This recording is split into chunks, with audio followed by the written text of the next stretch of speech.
So today's lesson is on the legislative process, basically how a bill becomes a law, and some of the details about that.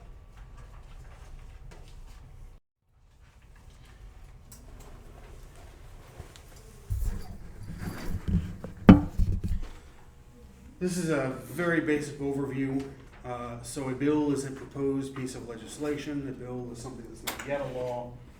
And every bill must be approved by both the House and the Senate in identical versions in order to become a law. And there are 5 basic steps that I'll go into in more detail in just a second. There's the introduction, the committee review, the approval by the House and the Senate, a conference committee. It's not always necessary, but usually, and then presidential approval is the last step. One person who's very important in this process is the Speaker of the House. This is the current Speaker of the House, Nancy Pelosi. So, the Speaker is the leader of the House of Representatives. The Speaker is chosen by the majority party. So today, the Democratic Party has the majority in the House, so they chose Nancy Pelosi. The Speaker serves as the presiding officer and manager of the House, chairs floor debates, makes majority party committee assignments, assigns members to the Rules Committee, negotiates with the minority party in the White House, guides legislation through the House, and is the leader of his or her party in the House, and is expected to help party members get reelected. Those are all very important responsibilities. From a policy point of view, probably guiding legislation through the House is one of the most important things the Speaker does and can do. And from a political point of view, helping members get reelected is very, very important. A Speaker can lose his or her job if she is perceived to not be doing a good job of helping members get reelected. The Vice President is technically the President of the Senate, according to the Constitution, but in practice only votes to break ties, and so is usually not even there. Is usually there only if it's anticipated that there's going to be a tie vote, and her presence is necessary. So the current Vice President is Kamala Harris. The real leader of the Senate is called the Senate Majority Leader. So this is the most powerful position in the Senate. This is sort of the equivalent of the Speaker of the House, but for the Senate. The Senate Majority Leader manages the legislative process in the Senate, schedules debate on legislation in consultation with the Senate Minority Leader, and acts as the spokesperson for the majority party in the Senate. So the Senate Majority Leader takes a big role, for example, in helping other candidates for Senate in his or her party. The first step in the legislative process is the introduction of a bill. This is a picture of the hopper. It is a wooden box in the House of Representatives. And in the House, a bill is introduced. First, a staff member for a congressperson writes the bill. So each congressperson, each member of the House has a staff working for him or her. They write the bill for the staff member, and then the staff member literally places it in the hopper, and that introduces the bill to the House of Representatives. It receives a letter or a number, and so it is referred to afterwards as HR, and then a number according to what order it was introduced in. So HR 207 would mean it was the 207th bill introduced in the House of Representatives in that 2-year session. In the Senate, they don't have a hopper. A bill is introduced by a senator, and there are 3 ways to do it. They can write a law and submit it as a draft, like an essay, to the Senate clerk, or they can give a speech and introduce the law verbally in the speech, and it is transcribed and written down and introduced that way. Or they can introduce an amendment to some other piece of legislation. The Senate bill is referred to as S and then a number. So S 711 would mean it's the 711th bill introduced in the Senate during that legislative session.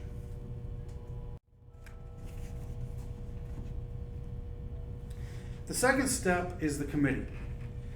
So before it gets to the committee, it's read into the congressional record, and then it is assigned to a committee. So a little bit about the committees. Members of the majority party are the majority of each committee and subcommittee. So right now, Democrats have the majority in the House and the Senate, so they make up the majority of all the committees in the House and the Senate. The party members in each chamber decide the members' committee and subcommittee assignments, and committee chairs are usually chosen by seniority. So whoever's been around the longest gets to be the chair of the committee that they're in. Usually.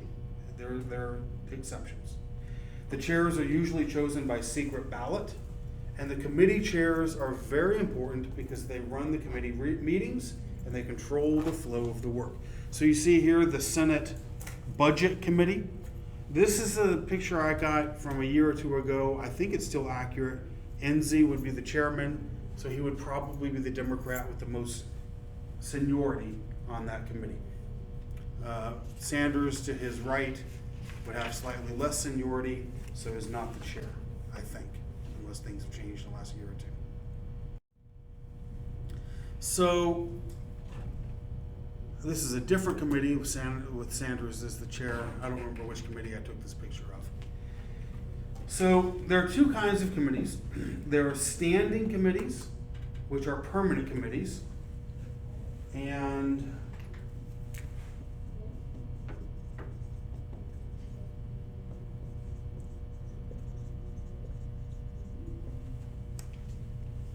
so there are 20 of these in the House and 21 in the Senate.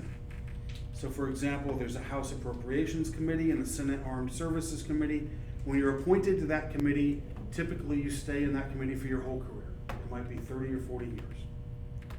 There are also select committees.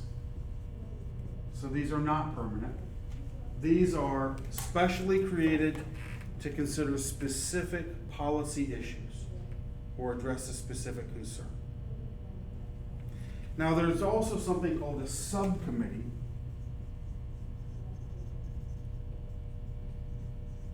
So within each standing committee, there might be 3 or 4 subcommittees that break down whatever issue the standing committee is in charge of into more specific areas.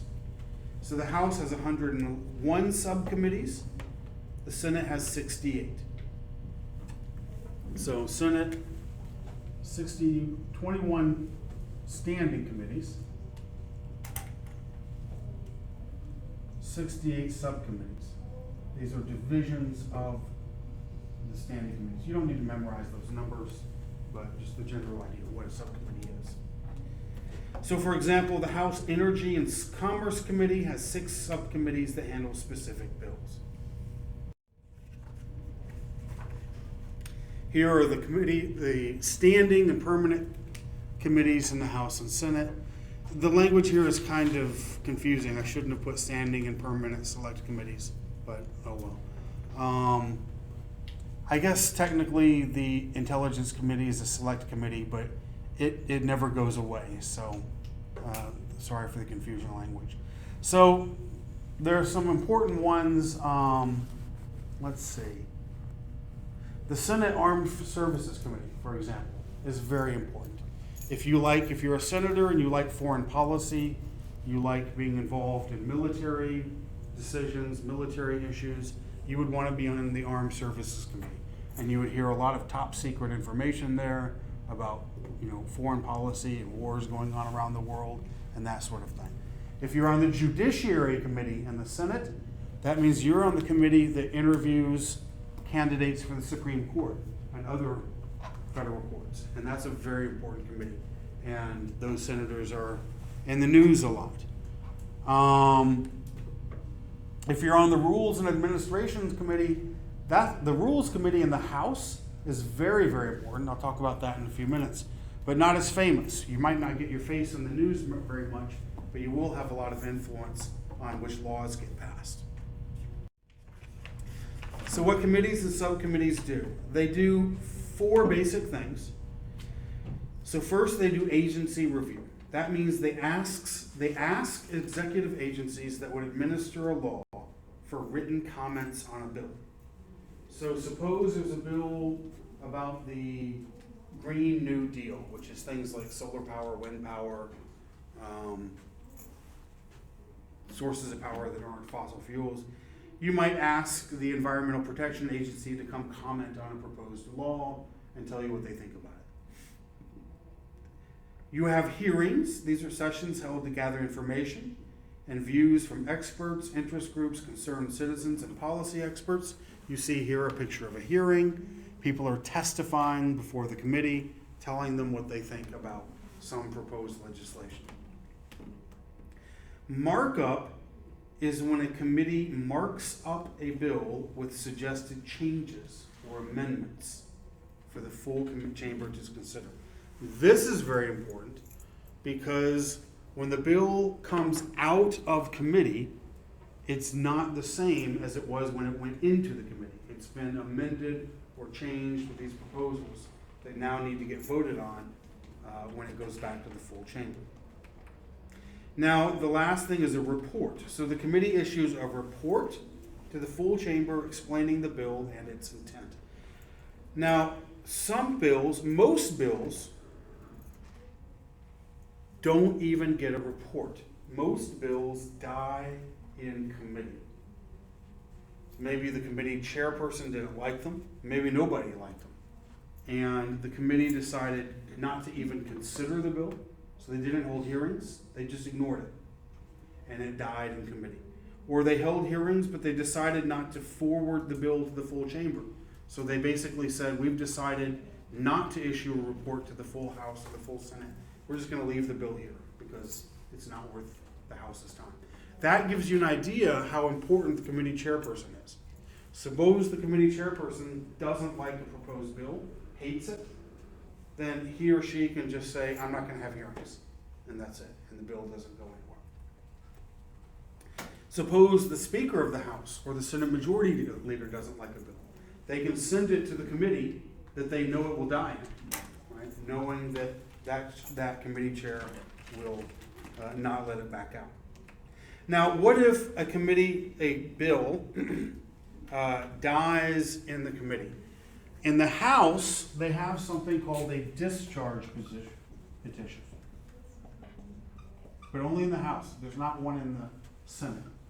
If you get 218 votes on the floor of the House, that means the full House of Representatives. That's a majority of 1. 218 votes. Then you can discharge it, meaning take it back out of the committee to the full House for a vote. You can sort of save it from the committee that it died in. But you have to have that majority in order to do it. So if it survives the committee and comes back out of the House, then it goes to the Rules Committee. And the Rules Committee is very important because it decides the length of debate and the scope of amendments that will be allowed on a bill, and that sets the structure for the debate in the House. So in the House, maybe the Rules Committee will say, we've decided there will be no amendments allowed for this bill. Then that's the rule. They can't offer any amendments during the debate on the House floor. In the Senate, there's no Rules Committee. The entire Senate, all 100 members, unanimously consent to what the terms of debate are going to be. So they might agree not to have amendments allowed or to allow amendments, usually the latter. Now, so if the House votes in favor of the bill, let's say there's House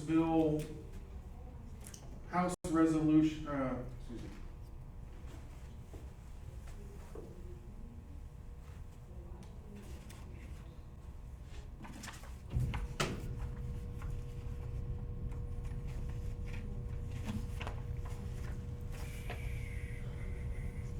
suppose there's House Resolution 207, and there's Senate Bill 711, and it's the same thing. It's the same law in the House and the Senate, and they survive the committee.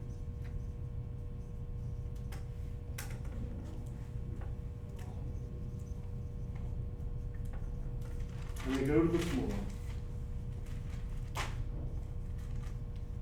and they pass with, 50.1%, which means 50 plus 1 people. And you have to have a majority, let's say 218. So they pass. Now they probably have to go to a conference committee. And the reason is there's almost always going to be some difference between the bill when it passed these two floors. It's not identical. So the conference committee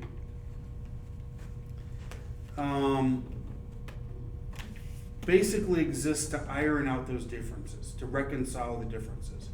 This committee comes up with one version that is identical and sends it back to the floor of the House and back to the floor of the Senate to vote on again. And then they either vote up or down whether or not to accept this new version. Assuming that they both vote in favor of the conference committee version, it goes to the president.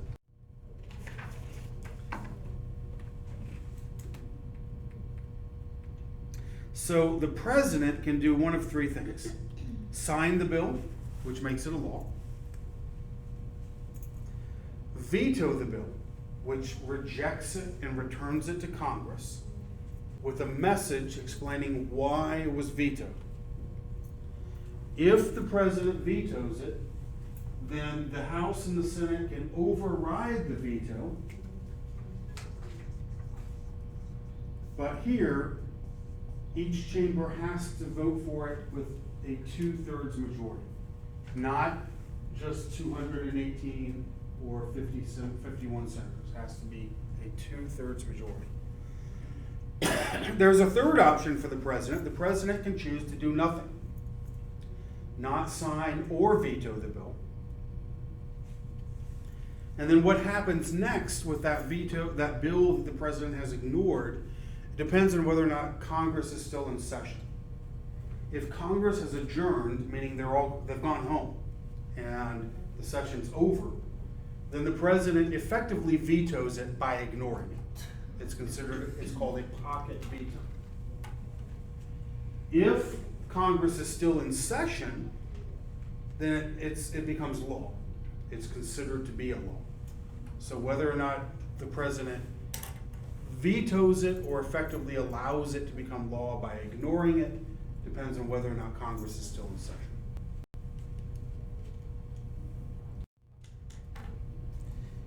So, a little overview. In the House, the bill is introduced by placing it in the hopper. In the Senate, it's introduced by a member in one of the three ways I mentioned: a speech, giving a draft to the clerk, or amending another bill. In the House, the Rules Committee schedules debate and establishes the rule for amendments. In the Senate, you have unanimous consent. I haven't mentioned this before, but there's a rule in the House barring non-germane amendments, but there's no such rule in the Senate. Now, what I mean by that is, if the bill has to do with solar panels, and I want to offer an amendment to do with animal cruelty.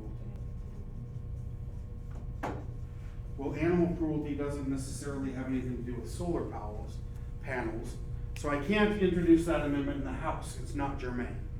But in the Senate, I can, even though that has nothing to do with the original bill at all. I can introduce that amendment if I want to. Now, my colleagues might not vote for it, but I can introduce it. So, a discharge petition can be used to extract a bill from a committee in the House, but not in the Senate. And the House does not have filibusters, but the Senate does. So let me explain what that is. So the filibuster is an interesting and unique feature of the Senate. This is a political strategy in which a senator speaks, or in modern terms at least threatens to speak without maybe actually doing so, for hours on end to delay or prevent efforts to vote on a bill. And this is allowed because the Senate has a rule. The basic gist of the rule is that once a senator is recognized on the floor by whoever is presiding over the Senate, the senator may speak on an issue without being impeded or stopped by anyone. So it was kind of an old-fashioned notion that once a senator begins speaking on a bill or on an issue, it's rude to interrupt him or to make him stop. And so the senator can speak for as long as he wants, which could be 20 hours. The word filibuster comes from a Dutch word for freebooter and the Spanish word filibusteros. And the Spanish filibustero was a pirate in the 1800s or 1900s. And how pirate came to be what they called senators who spoke forever, I don't know, but they began using it as a nickname for this tactic around the 1850s, I think. The concept of the filibuster became famous mostly through a movie. In 1939, Jimmy Stewart starred in a movie called Mr. Smith Goes to Washington. And has anyone seen the movie? Terrible. You're deprived. The movie shows Mr. Smith, who is a young man who has been appointed to the Senate to fill a position that's vacant temporarily. And when he gets there, he's idealistic and he decides to write a bill to create some sort of like a boys' ranch or a park, sort of like a Boy Scout type of thing. And his bill gets hijacked by corrupt senators who, through amendments and other stuff, add all sorts of shady things to it. When he finds out about it, he decides to filibuster his own bill to protest against the corruption. And what he does is he gets recognized and then he just starts talking. And he talks for nearly a full day, just hour after hour after hour, talking about the corruption that he's trying to prevent in the bill. And there's a dramatic conclusion, he wins the day and all of that. In real life, the record for the longest filibuster belongs to a South Carolina Democrat named Strom Thurmond. He's dead now. In 1957, he spoke for 24 hours and 18 minutes to try to stop the 1957 Civil Rights Act. He didn't completely stop the Civil Rights Act, but I think he did win concessions of some kind in order to make him finally stop speaking and give the floor back. The filibuster began, I think I said, in 1805 or 1806. The vice president at the time was Aaron Burr, and it was his idea. He suggested in 1805 that they do away with a rule called the previous question motion. A senator can make a motion to return to the previous question in order to stop a senator from speaking, from filibustering. And if the majority of the Senate agreed with the motion, then the filibuster was over. They would return to whatever the previous question had been. Well, they dropped that in 1806 at Senator Burr's suggestion and just allowed speakers to speak as long as they wanted to. The first time that we have a recorded filibuster to stop a bill or something like a resolution from passing was 1837.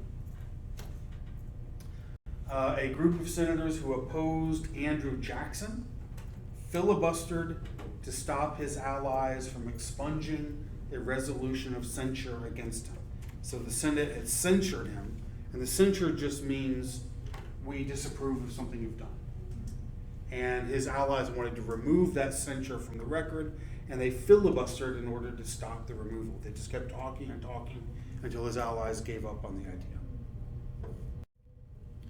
Well, for the next several decades, the rest of the 1800s, There were attempts, ideas about abolishing the filibuster, because a senator could, as you can imagine, just completely bring to a halt the whole business of the Senate just by talking into stuff. And in 1917, they finally came up with a rule called cloture to end filibusters. And the reason they did this was because this president, Woodrow Wilson, was angry because senators were filibustering his proposals to arm merchant ships to protect American ships during World War I. So they came up with Rule 22. And Rule 22 allowed you to end a filibuster with a 2/3 vote. And this vote was called cloture. So if 2/3 of the senators agreed, they could end a filibuster by voting for cloture. Now, it was still really hard to end a filibuster because getting 2/3 of the senators to agree to do so was very difficult. And over the next few decades, there were only about 5 examples, I think, of cloture being successfully invoked to end a filibuster. The first time it was done successfully was in 1919. So this was the first cloture, and the occasion was people were trying to stop the Treaty of Versailles with the filibuster, and they managed to get 2/3 of the senators to end it with cloture. Over the next several decades, filibusters were used successfully many times to block civil rights bills. And one historic event was in 1964. They successfully stopped a filibuster with cloture to get the Civil Rights Act of 1964 passed. This is one of the most important pieces of legislation in American history. So the next major rule changes were in the 1970s. They did 2 things. First, in 1975, let's see. They changed the rule for cloture to require a 3/5 vote. That means 60 senators. Before, it had been 67, which was much, much harder to do. Now that you only required 60, it was a little bit easier to end a filibuster. Now, what that means, well, another rule was, a rule changed, was, how did I put this?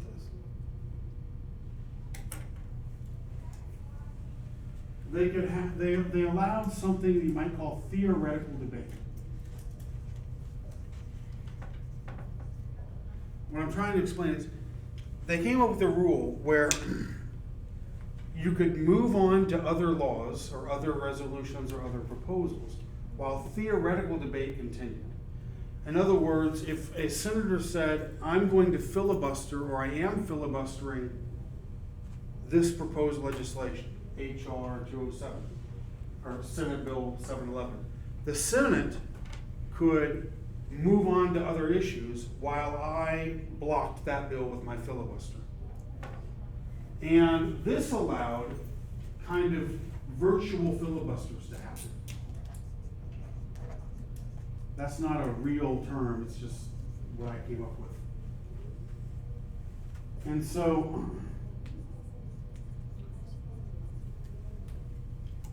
"40 senators, enough to stop cloture, might say, we are going to filibuster Senate Bill 1. And the Senate would say, okay, it's being filibustered. We're going to move on to other stuff until we get enough votes to end the filibuster. And that means the Senate would continue to do whatever it's doing, continue to work on other bills, continue to debate, continue to have conference committees, while Senate Bill 1 is theoretically being filibustered, right? Virtually being filibustered.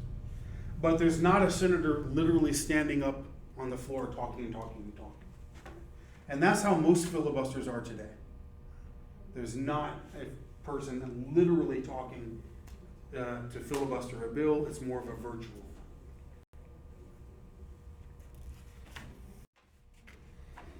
So nowadays, the effect of the filibuster is that new bills generally do not go to a vote unless the leadership is assured that they have at least 60 votes. So in the Senate, Senate Majority Leader Schumer might say, we want to have a new voting bill. And he'll count, or someone on his party will count the number of senators who are in favor of the bill. And if there are only 58, they won't even have a vote for the bill. Why? Because they know that the other side can block it with a filibuster. Only when they have the 60 votes necessary to end a filibuster will they actually proceed towards a vote.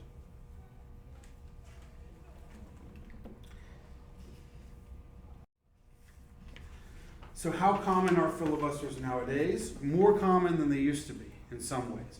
Not the actual physically talking filibusters, but the threat of a filibuster is more common than it used to be. A UCLA political scientist named Barbara Sinclair did a study and said there was an average of 1 filibuster per Congress during the 1950s. So that'd be 1 every 2 years. So very rare.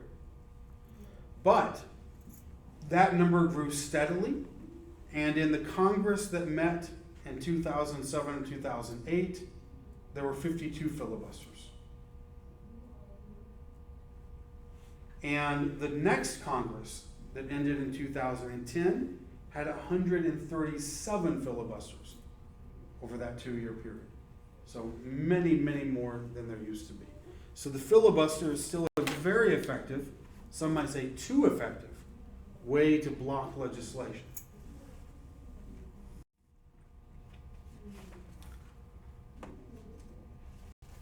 Let's get that. Now, a few years ago, the Senate stopped using filibusters to block nominees to the executive branch and to the judicial branch. In other words, nominees to the Supreme Court and to other federal courts, and nominees to like secretarial positions in the executive branch of government. The first step towards that was in 2013. Harry Reid was the majority leader. He was a Democrat, and he was the majority leader in the Senate. And he invoked what they nicknamed the nuclear option. And what that meant was he changed the rules so that nominations below the Supreme Court could proceed with only 51 votes. So no filibuster would be possible for nominations below the Supreme Court. And then 4 years later, Mitch McConnell is the guy that's pictured on the left. He was a Republican Senate Majority Leader. He switched the rule to allow 51 votes to end debate or end filibusters on Supreme Court nominations. So since then, the rule is on any federal executive nomination or judicial nomination, there's no longer a filibuster to block it. But on proposed laws, the filibuster is still in place. So you can block legislation in the Senate if you have 40 votes.